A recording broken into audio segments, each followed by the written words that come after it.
नमस्कार दोस्तों, राजस्थान के सबसे लोकप्रिय चैनल लक्ष्य एजुकेशन में आपका हार्दिक स्वागत है। दोस्तों, कक्षा 10वीं की राजस्थान इतिहास व कला संस्कृति की जो पुस्तक है, जो एनसीईआरटी के द्वारा लागू की गई है हमारे राजस्थान के सिलेबस में, उसका चैप्टर नंबर 2 में जो प्रमुख लोक संत है वो पार्ट नंबर 2 लेकर के आया हूँ। इससे पहले मैं पार्ट नंबर 1 में प्रमुख लोक देवता थे और पार्ट नंबर 2 में है प्रमुख लोक संत। जो दोस्तों RPSC first grade, second grade, REET, पटवार, बीएसटीसी, एलडीसी, पीटीटी, चतुर्थ श्रेणी, कर्मचारी हाई कोर्ट, सभी राजस्थान की जो ऑल एग्ज़ाम्स हैं उनके लिए महत्वपूर्ण सिद्ध होगी। क्योंकि दोस्तों ज़्यादातर जो एग्ज़ाम हैं राजस्थान की, उनमें जो क्वेश्चंस आते हैं वो हमारे यहाँ राजस्थान बोर्ड की जो बुकें हैं जो एनसीईआरटी के द्वारा लागू की है उन्हीं से आते हैं। तो मैं आपके लिए लेकर के आया हूँ कक्षा 10वीं की बुक है जो इतिहास और कला संस्कृति की है, इसका पार्ट नंबर 2 लोक संत। तो देखते हैं लोक संतों के बारे में। तो राजस्थान के प्रमुख लोक संतों में पहला जो नाम आता है वो आता है धन्ना का। किसका आता है दोस्तों? संत धन्ना का। राजस्थान में धार्मिक आंदोलन का श्री गणेश करने का श्रेय संत धन्ना को ही जाता है। धन्ना का जन्म टोंक में हुआ। कहाँ हुआ दोस्तों? टोंक कि धुवन में। धुवन एक जगह है टोंक में, इस धुवन में इनका जन्म हुआ। एक जाट परिवार में होता है। बाल्यावस्था में ही इनकी प्रवृत्ति धार्मिक थी। कालांतर में धन्ना काशी जाकर आचार्य रामानंद के शिष्य बन गए और गुरु रामानंद के प्रभाव से ही ये निर्गुण उपासक हो गए। गुरु रामानंद ने इन्हें घर पर रहकर ही भक्ति करने का आदेश दिया और इन्होंने अपने पैतृक व्यवसाय कृषि में रत रहते हुए आत्मशुद्धि का प्रयास किया। धन्ना गुरु भक्ति में बड़ी निष्ठा रखते थे। इनका मत था कि गुरु भक्ति से ही परम पद की प्राप्ति हो सकती है। इन्होंने नाम स्मरण को ईश्वर प्राप्ति का प्रमुख साधन माना और औपचारिकता और आडंबरों का विरोध किया। इसके बाद दोस्तों अगले जो संत आते हैं वो है संत पीपा। क्या नाम है? संत पीपा। खींची राजपूत पीपा गागरोन झालावाड़ के शासक थे। इनका जन्म 1425 में हुआ। कला प्रांत पीपा काशी जाकर रामानंद के शिष्य बन गए। धन्ना के समान ही इन्हें भी गृहस्थ जीवन में रहते हुए भक्ति का आदेश प्राप्त हुआ। पीपा के निवेदन पर जब आचार्य रामानंद अपने शिष्यों के सहित जब द्वारिका जा रहे थे तो रास्ते में गागरोन पधारे। तब पीपा भी इनके संदेशों को सुन करके अपनी पत्नी सीता के साथ इन्हीं के रास्ते संत प्रवृत्ति में तब्दील होकर के और इन्हीं के संग चल दिए। इसके पश्चात घूमते हुए टोडा टोंक आए। वहाँ के शासक सूरसेन को अपनी दौलत संतों में बांट देने पर अपना शिष्य बनाया। अनेक स्थानों की यात्रा करते हुए वे पुनः गागरोन लौट आए और आहू तथा काली सिंध के पवित्र संगम स्थल पर एक गुफा का में रहते हुए रहने लगे। और यहाँ इनका मंदिर है, निवास स्थान है और गुफा है। तीनों चीज़ यहाँ बनी हुई है आहू और काली सिंध के संगम पर। बाड़मेर जिले के समदड़ी गांव में पीपा जी का भव्य मंदिर है। ध्यान रखना, बहुत ज़्यादा इम्पोर्टेंट है, पूछा जाता है संत पीपा का मंदिर कहाँ है, तो बाड़मेर जिले के समदड़ी गांव में। यहाँ के प्रमुख अनुयायी देखो, झालावाड़ के अलावा इनका बाड़मेर में भी संत पीपा का भव्य मंदिर है। यहाँ के प्रमुख अनुयायी दर्जी समाज के, इनके जो अनुयायी हैं दर्जी समाज के, प्रतिवर्ष क्या लगता है, चैत्र शुक्ल पूर्णिमा को विशाल मेले का आयोजन होता है। पीपा के संबंधित विस्तृत साहित्यिक हस्तलिखित ग्रंथ भंडारों में उपलब्ध है, जिनमें पीपा की कथा, पीपा की पर्ची, पीपा की वाणी, साखिया पद आदि प्रमुख है। 17वीं शताब्दी के एक हस्तलिखित ग्रंथ में पीपा द्वारा रचित चेतावनी, ध्यान देना दोस्तों, यहाँ जो पीपा की जो चेतावनी है वो बहुत ज़्यादा फेमस है। ईश्वर प्राप्ति में गुरु के निर्देशन को पीपा ने आवश्यक बताया। भक्ति नाम स्मरण को ये मोक्ष प्राप्ति का प्रमुख साधन मानते हैं। पीपा मूर्ति पूजा का विरोध करते हुए ईश्वर उपासना करने पर जोर देते। पीपा ऊंच नीच में विश्वास नहीं करते। वे प्राणी मात्र की समानता का समर्थन करते हुए कहते हैं ईश्वर की दृष्टि में सभी प्राणी क्या है, समान हैं। इसके बाद जो अगले संत आते हैं और वो हैं जाम्बोजी। जाम्बोजी विष्णुई संप्रदाय के प्रवर्तक माने जाते हैं। कौन से संप्रदाय के प्रवर्तक हैं दोस्तों? विष्णुई संप्रदाय के। विष्णुई संप्रदाय के प्रवर्तक का जन्म 1451 भाद्रपद कृष्ण पीपासर में कहाँ होता है? पीपासर नागौर में इनका जन्म होता है। पीपासर नागौर में इनका जन्म होता है। इनके पिता का नाम लोहाट जी व माता का नाम हंसा देवी के घर में 1483 में माता पिता के देहांत के पश्चात गृह को त्याग करके और समराथल बीकानेर चले जाते हैं। यहाँ इनको ज्ञान की प्राप्त होती है और सत्संग की जो चर्चा है वो यहीं से समय व्यतीत करने लग जाते हैं। 1485 ईस्वी में ही इसी स्थान पर इन्होंने विष्णुई संप्रदाय का प्रवर्तन किया और इनके जीवन तथा विचारों का आचरण करने वाले विष्णुई कहलाए। इन्होंने अपने अनुयायियों को 29 नियम दिए थे। कितने नियम दिए थे दोस्तों? 29 नियम दिए थे। 29 का मतलब है 20 + 9 और इसी कारण को विष्णुई कहा जाता है। 20 + 9 इसी कारण को क्या कहा जाता है? विष्णुई कहा जाता है। इन्होंने जीव कल्याण, वृक्षों की रक्षा, प्राणों का उत्सर्ग इस संप्रदाय का इतिहास रहा है। पर्यावरण के प्रति लगाव के कारण जाम्बोजी को पर्यावरण वैज्ञानिक भी कहा जाता है। जाम्बोजी के द्वारा रचित प्रमुख ग्रंथ है जम्ब संहिता, बहुत इंपॉर्टेंट है, ध्यान रखना। जम्ब संहिता, जम्ब सागर शब्दावली, विष्णुई धर्म प्रकाश और जम्ब सागर। 1536 में लालसर गांव में इनका नश्वर शरीर त्याग दिया। तो लालसर में इनकी क्या है? मुकाम है। मुकाम का अर्थ होता है समाधि। क्या है मुकाम का अर्थ? है समाधि। मुकाम का अर्थ है समाधि। यहाँ वर्ष में 2 बार फाल्गुन और आश्विन की अमावस्या को मेला भरता है। और इसके बाद अगले जो संत आते हैं वो है जसनाथ जी। कौन है दोस्तों? जसनाथ जी अगले संत हैं। ये 4 नंबर हैं, इससे पहले हम 3 पढ़ा चुके हैं। जसनाथ संप्रदाय के प्रवर्तक जसनाथ जी का जन्म 1482 में कत्यासर बीकानेर में हुआ। कहाँ हुआ इनका जन्म जसनाथ जी का? कत्यासर बीकानेर में। हमीरणी जानी जाट और रूपादे का पुष्य पुत्र था। लोक विश्वास के अनुसार उन्होंने गोरखमालिया बीकानेर में 12 वर्ष तक कठोर तपस्या करते हुए सभी को जीवों पर दया करने का संदेश दिया। यानी कहाँ पर? कि गोरखमालिया में 12 वर्ष तक कठोर तपस्या की थी। किसने? जसनाथ जी ने। जसनाथ जी ने लोहो पांगल नामक तांत्रिक का घमंड चूर किया और राव लूणकरण को बीकानेर का राजपद पाने पर वरदान दिया। जो राव लूणकरण है उसको भी इन्होंने बीकानेर का राजपद प्राप्त होने का वरदान दिया और इस चमत्कारों से प्रभावित होकर दिल्ली के सुल्तान सिकंदर लोदी तक ने भी कत्यासर के पास भूमि दी थी। 1500 ईस्वी में जसनाथ जी और जाम्बोजी का परस्पर मिलन हुआ था और जसनाथ जी ने आश्विन शुक्ल सप्तमी 1506 ईस्वी में 24 वर्ष की अल्पायु में कत्यासर में जीवित समाधि ले ली थी। कहाँ ले ली थी? कत्यासर में ही जीवित समाधि ले ली थी। और इनके 2 ग्रंथ बहुत ज़्यादा महत्वपूर्ण है, ध्यान रखना दोस्तों, इंपॉर्टेंट है। शंभुधड़ा और कोंडा, ये 2 ग्रंथ हैं इनके, बहुत ज़्यादा फेमस है, ध्यान रखना। ये परीक्षा में पूछे भी जाते हैं। और जो विद्यार्थी मेरे इस चैनल को वीडियो को देख रहा है वो शुरू से अंत तक इस वीडियो को ज़रूर देखें। और जिसने मेरे चैनल को सब्सक्राइब नहीं किया है दोस्तों, वो चैनल को सब्सक्राइब करें और बेल आइकन को प्रेस करें, जिससे आपको आने वाले प्रत्येक वीडियो का नोटिफिकेशन जल्द से जल्द प्राप्त हो सके। अगला जो इसके बाद है कि कत्यासर में ही जसनाथ जी की तपोस्थली व कर्मस्थली है। यहाँ वर्ष में 3 बार आश्विन शुक्ल सप्तमी, माघ शुक्ल सप्तमी और चैत्र शुक्ल सप्तमी को मेला लगता है। तो पूछा भी जा सकता है ऐसा कौन सा लोक संत या लोक देवता का मेला है जिसमें वर्ष में 3 बार मेला भरता है? तो वो है जसनाथ जी का। इसके बाद अगले संत आते हैं और वो हैं दोस्तों लालदास जी। क्या हैं? लालदास। ये लालदास हैं जो अलवर डिस्ट्रिक्ट के, या हमारे जो मैं जिस डिस्ट्रिक्ट से बिलोंग करता हूँ उस डिस्ट्रिक्ट के बहुत ज़्यादा फेमस लोक संत माने गए हैं। लालदास जी संप्रदाय के प्रवर्तक लालदास का जन्म मेवात प्रदेश अलवर के धौलीडू गांव में श्रावण कृष्ण पंचमी को 1504 में हुआ। इनका पिता का नाम चांदमल, माता का नाम समदा था। लालदास ने तिजारा के फ़कीर गदन चिश्ती से इनके गुरु माने जाते हैं। दीक्षित होकर उन्हीं की प्रेरणा से धौलीडूब छोड़कर बांधोली गांव में सिंहशिला पहाड़ पर कुटिया बना ली थी। मेवात क्षेत्र में फैली धार्मिक सामाजिक कुरीतियों को दूर करने के हेतु लालदास जी ने नैतिक शुद्धता पर बल दिया। संत लालदास जी ने हिंदू और मुस्लिम दोनों धर्मों की अच्छाइयों को अपनाने के उपदेश दिए। इनका मानना है कि ईश्वर व अल्लाह एक है, जो दूसरों को कष्ट पहुंचाता है स्वयं उसका जीवन कष्ट में हो जाता है।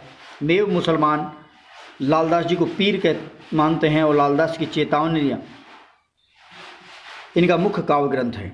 नंगला में 1648 में 108 वर्ष की दीर्घायु में इनका निधन हुआ और इनकी समाधि शेरपुर में है। जहाँ पर आश्विन मास की एकादशी व माघ पूर्णिमा को मेला लगता है। पूछा जाता है कि समाधि कहाँ है, तो नंगला शेरपुर है रामगढ़ के पास में, रामगढ़ अलवर में, वहाँ पर इसकी समाधि है। इसके बाद अगले जो संत आते हैं वो आते हैं संत हरिदास। कौन है? संत हरिदास। निरंजनी संप्रदाय के संस्थापक संत हरिदास का जन्म डीडवाना तहसील के कापड़ोद गांव में हुआ। डीडवाना नागौर में पड़ता है। कहाँ पड़ता है दोस्तों? डीडवाना नागौर के कापड़ोद गांव में हुआ। इनका मूल नाम हरि सिंह सांखला था। प्रारंभ में लूटमार करना इनका पेशा था, लेकिन एक सन्यासी के उपदेश में इनका जीवन बदल दिया और 1503 में इन्होंने बोध ज्ञान प्राप्त हुआ और अपना नाम हरिदास रख लिया।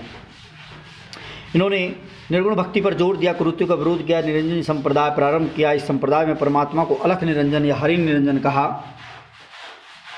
और संत हरिदास के आध्यात्मिक विचार, इनके 2 ग्रंथ है जो बहुत ज़्यादा इम्पोर्टेंट है, ये भी दोस्तों ध्यान रखना। और ये इम्पोर्टेंट है क्योंकि इनमें एक ग्रंथ है राजप्रकाश और दूसरा है हरिपुरुष की वाणी।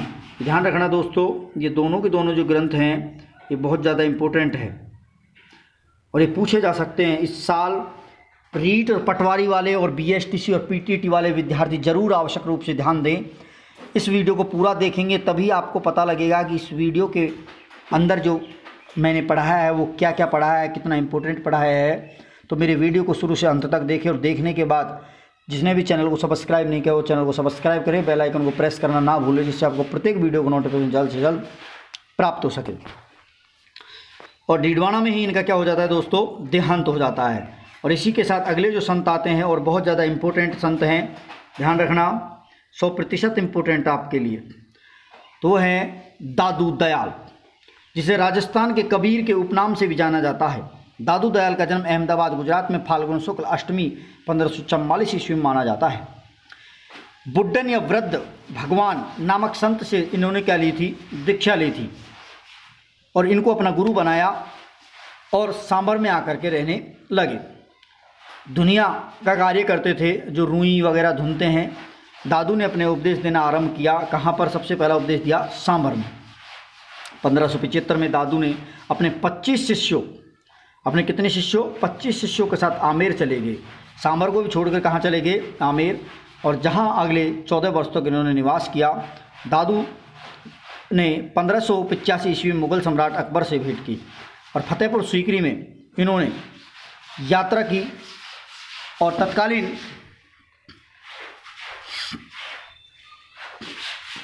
ढूंढाड़ और मारवाड़ राज्यों में यात्रा करते व उपदेश देते हुए 1602 में फुलेरा के समीपवर्ती ग्राम नारायणा में आ गए और यहीं ज्येष्ठ कृष्णाष्टमी 1603 को इन्होंने देह त्याग किया। दादू के पार्थिव शरीर को निर्देश अनुसार समीप भैराना की पहाड़ी में दादू खोल नामक स्थान पर रख दिया। दादूपंथी इस स्थान को अत्यंत पवित्र मानते हैं। दादू ने ब्रह्मा जीव जगत मोक्ष पर अपने उपदेश सरल भाषा सदुकड़े में दिए। दादू जी की वाणी, दादू जी री दुहा, 2 इसके ग्रंथ फेमस है, दादू की वाणी और दादूरा दुआ। दादू की क्या? दादू की एक तो क्या है? वाणी फेमस है और दूसरा है दादू का दुहा। दादू का क्या है दोस्तों? दुहा। ये 2 जो ग्रंथ हैं वो जब बहुत ज़्यादा फेमस हैं। दादू के उपदेश और विचार मिलते हैं इन दोनों ग्रंथों में। दादू कबीर की तरह सुधारवादी आचरण, मोक्ष के मूल्यों को मानने वाले, परम तत्व की तलाश करने वाले। दादू में कर्मकांड, जाति प्रथा, मूर्ति पूजा, रूढ़िवादी आदि का घोर विरोध किया। गरीब दास इसके कुछ शिष्य थे दोस्तों, ध्यान रखना, जो पूछे जाते हैं। गरीब दास कौन कौन से दोस्त थे? एक का नाम था गरीब दास, एक का नाम था मिस्किनी दास, एक का नाम सुंदर दास, बखनाजी, रज्जब जी और माधो दास। ये सभी दोस्त ये इसके शिष्य थे।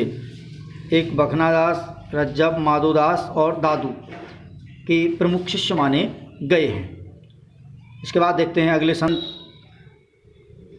इसके बाद कुछ महिला संत आती हैं जिनमें बहुत ज़्यादा फेमस रही हैं राजस्थान की मीराबाई।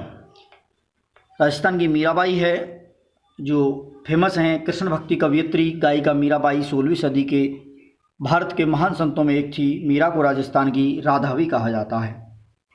मीरा को राजस्थान की राधा भी कहा जाता है। इनका जन्म मेड़ता के राठौड़ रावल दूदा के पुत्र रतन सिंह के घर में कुड़की पाली ग्राम में 1498 में हुआ। इनके पिता रतन सिंह राठौड़ बाजोली जागीर के जागीरदार थे। कहाँ के? बाजोली जागीरदार थे। मीरा का लालन पालन उनके दादाजी ने मेड़ता में किया। कहाँ किया? उनके दादाजी ने मेड़ता में किया। और इनका विवाह 1516 में महाराणा सांगा के पुत्र ज्येष्ठ पुत्र भोजराज के साथ कर दिया। किसके साथ कर दिया? भोजराज के साथ। इस पर विवाह के कुछ वर्ष के पश्चात पति की मृत्यु हो जाने पर ये यौवन अवस्था या तरुण अवस्था में ही विधवा हो गई थी। मीरा का साधु संतों में उठना बैठना और उनके साथ भजन कीर्तन करना उनके देवर राणा विक्रमादित्य को पसंद नहीं था।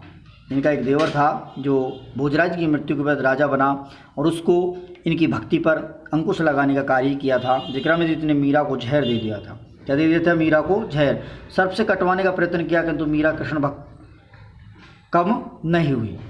कृष्ण भक्ति का विचार मीरा को अपनी दादी से प्राप्त हुआ। जब एक बार इनके वहाँ पर बारात को जब दूल्हे सहित जाते देख कर कि मीरा ने उत्सुकतावश अपनी दादी से जाकर पूछा कि अपना दूल्हे के बारे में पूछा कि मेरा दूल्हा कहाँ है, तो दादी ने कहा कि तेरा तो वो गिरधर गोपाल है। उस गिरधर गोपाल की जहाँ मूर्ति लगी तो इसको बता दिया कि ये गिरधर गोपाल क्या है, तेरा दूल्हा है। तो मीरा को तभी से गिरधर गोपाल में क्या हो गई? लगन हो गई थी। मीरा अपने अंतिम समय में गुजरात के द्वारिका के डाकोर स्थित रणछोड़ जी के मंदिर में चली गई। अंतिम समय में गुजरात के द्वारिका में रणछोड़ जी के मंदिर में बीता और 1547 ईस्वी में अपने गिरधर गोपाल में ही विलीन हो गई। मीरा जी की पदावली बहुत ज़्यादा फेमस हैं। इनकी भक्ति का मुख्य विशेषता यह है कि उन्होंने ज्ञान से अधिक भावना व श्रद्धा में महत्व दिया। मीरा की भक्ति कांता भाव की भक्ति रही है। कैसी रही है? कांता भाव की रही है, या माधुर्य जिसे भाव कहते हैं, माधुर्य भाव की। इसके बाद अगले जो संत आते हैं वो है महिला संत हैं संत रानाबाई। क्या है? संत रानाबाई। राजस्थान की दूसरी मीरा कहलाती है। राजस्थान की दूसरी मीरा संत रानाबाई का जन्म मारवाड़ के हरनावा गांव में हुआ। कहाँ हुआ? हरनावा मकराना के पास पड़ता है। जोधपुर में मकराना है, उसके पास हरनावा गांव है। वैशाख शुक्ल तृतीया को जाट परिवार में हुआ। इनके पिता का नाम रामगोपाल, माता का नाम गंगाबाई था। पालड़ी के संत चतुरदास की शिष्या, पालड़ी के संत चतुरदास की शिष्या रानाबाई कृष्ण भक्त थी। 66 वर्ष की उम्र हरनावा गांव में फाल्गुन शुक्ल त्रयोदशी को 1570 में रानाबाई जीवित समाधि ले ली थी। यहीं प्रति भाद्रपद शुक्ल त्रयोदशी को 13 को ये विशाल मेले का आयोजन किया जाता है। तो संत रानाबाई का जो संबंध है किससे है? हरनावा गांव से। किससे है? जो मकराना के पास पड़ता है। अगले हैं संत हैं और वह है संत माओ जी। कौन है दोस्तों अगले संत? संत माओ जी। संत माओ जी का जन्म 1714 ईस्वी में साबला गांव में हुआ और संत माओ जी ने अपने विचारों को स्थायी साकार रूप देने हेतु निष्कलंक यानी पवित्र पाप रहित नामक संप्रदाय की स्थापना की। कहा जाता है कि जब इनकी आयु 12 वर्ष की थी तो वे घर छोड़कर माही और सोम नदी के संगम पर एक गुफा में तपस्या करने लगे और इसी स्थान पर संवत 1784 माघ शुक्ला एकादशी गुरुवार को इन्हें ज्ञान प्राप्त हुआ और उसी दिन वहाँ पर माओ जी ने वैण संप्रदाय वेणु वृंदावन नामक उसी दिन वहाँ पर माओ जी को वैण वृंदावन नामक धाम की स्थापना की। इनके बाद इन्होंने धर्म उपदेश देना आरंभ कर दिया। अपने शिष्यों में बिना किसी भेदभाव के सभी जातियों के लोगों को शामिल किया। इन्होंने लासाड़ा के पटेल भक्त की दान राशि से अहमदाबाद के कागज मंगवाया और धौलागढ़ में एकांतवास के करने के बाद 5 बड़े ग्रंथों की रचना की, जिनमें छंदों की संख्या 72,096 बताई गई है। वाद विवाद की शैली में लिखे गए ग्रंथ क्या कहलाए? इनके चौपड़ा कहलाए। तो ध्यान रखना, चौपड़ा किसने लिखी? संत माओ जी ने। माओ जी ने ये चौपड़े केवल दीपावली के दिन ही बाहर निकाले थे। दीपावली के दिन ही निकाले जाते हैं और माओ जी के जो अनुयायी हैं इन्हें विष्णु का 10वां अवतार मानते। क्या मानते हैं दोस्तों? इन्हें विष्णु का 10वां अवतार मानते हैं। डूंगरपुर ज़िले में इनके अनुयायी बड़ी संख्या में पाए जाते हैं क्योंकि साबला गांव डूंगरपुर में है जहां इनका जन्म हुआ और डूंगरपुर में ही इनके सबसे ज़्यादा अनुयायी पाए जाते हैं। इनका मंदिर साबला में है और संत माओ जी शक्र शंख चक्र गदा पदम सहित घोड़े पर सवार चतुर्भुज मूर्ति है। वेणेश्वर धाम पर माघ शुक्ल पूर्णिमा को सोम, माही और जाखम के त्रिवेणियों का संगम पर मेला लगता है। इसके बाद जो अगले संत आते हैं वो है संत रामचरण जी। संत रामचरण जयपुर राज्य के अंतर्गत आने वाले सोडा गांव में माघ चतुर्दशी को एक वैश्य कुल में 1719 में एक वैश्य कुल या एक मनिये के घर में बखत राम और देवी जी के यहाँ रामकिशन या रामचरण जी का मूल नाम है रामकिशन, इनका जन्म हुआ। मेवाड़ के दातड़ा ग्राम में महाराज कृपा जी से 1751 में दीक्षा लेते हुए रामकिशन जी ने अपना रामकिशन जी रामचरण बन गए, अपना नाम परिवर्तन कर लिया था। 1758 में गलता जी के मेले के समय साधुओं के धर्म के प्रतिकूल व्यवहार को देखकर इनका मन संसार से उछट गया और रामचरण जी वैरागी हो गए। इसके बाद भीलवाड़ा में चले गए और भीलवाड़ा में साधना करते हुए निर्गुण भक्ति और सभी के प्रति प्रेम के उपदेश दिया। मूर्ति पूजा द्वारा परेशान करने पर रामचरण कुहाड़ा गांव चले गए। जब मूर्ति पूजा वाले लोग थे उन्होंने जब रामचरण को परेशान किया तो वो वहाँ से कुहाड़ा एक जगह है भीलवाड़ा में, वहाँ चले गए और शाहपुरा के से निमंत्रण प्राप्त होने पर वह शाहपुरा चले गए। शाहपुरा के नरेश रण सिंह ने इनके रहने के लिए एक छतरी का निर्माण करवाया और एक मठ भी स्थापित किया। राम नाम का स्मरण करते हुए 1798 में शाहपुरा में इनका निधन हुआ। उनके आध्यात्मिक उपदेश अणभयवाणी नामक ग्रंथ में है। अणभयवाणी जो ग्रंथ है वो किसका है? रामचरण दास जी का। ये भी बहुत ज़्यादा इंपॉर्टेंट है, पूछा जाने वाले क्वेश्चनों के साथ ही मैं आपको इंपॉर्टेंट बता रहा हूँ दोस्तों। तो जो भी विद्यार्थी इस वीडियो को देख रहे हैं वो शुरू से अंत तक जरूर देखें। रामचरण जी के द्वारा परिवर्तित जो पंथ हैं वो है रामस्नेही पंथ। रामस्नेही पंथ की 4 जो शाखाएं, इस संप्रदाय की 4 प्रधान शाखाएं हैं। इन चारों शाखाओं में रामचरण जी को शाहपुरा शाखा का संस्थापक माना जाता है। देखो इसकी 4 शाखाएं थी, एक है रैण, एक है सिंगथल, एक है खेड़ापा और एक है शाहपुरा। तो ध्यान रखना दोस्तों, शाहपुरा शाखा का जो संस्थापक तो स्वयं रामचरण जी से, अन्य 3 शाखाएं रैण, सिंगथल और खेड़ापा। इनके जो रैण है, रैण के जो दरियाव जी हैं, इधर सिंगथल के हरिदास जी हैं और खेड़ापा के हैं रामदास जी हैं। खेड़ापा के ध्यान रखना, रामस्नेही संप्रदाय के द्वारा बहुत ज़्यादा राजस्थान का फेमस महोत्सव मनाया जाता है। तो उसे के फूल डोल महोत्सव जो शाहपुरा भीलवाड़ा में मनाया जाता है, ये रामस्नेही संप्रदाय के व्यक्तियों के द्वारा या उस संप्रदाय के लोगों के द्वारा मनाया जाता है। तो दोस्तों ये था आज का हमारे प्रमुख जो राजस्थान के लोक संत। इसके बाद कुछ 4 क्वेश्चन मैं आपके लिए लेके आया हूँ। निम्नलिखित में कौन सा पंचपीरों में शामिल नहीं है? तो देखो दोस्तों, कौन नहीं था? तो हमने किसको नहीं पढ़ाया आपको पंचपीरों में, वो देख लेना। तेजा जी का जन्म कहाँ हुआ ये देख लेना। धन्ना किसके शिष्य थे ये भी देख लेना।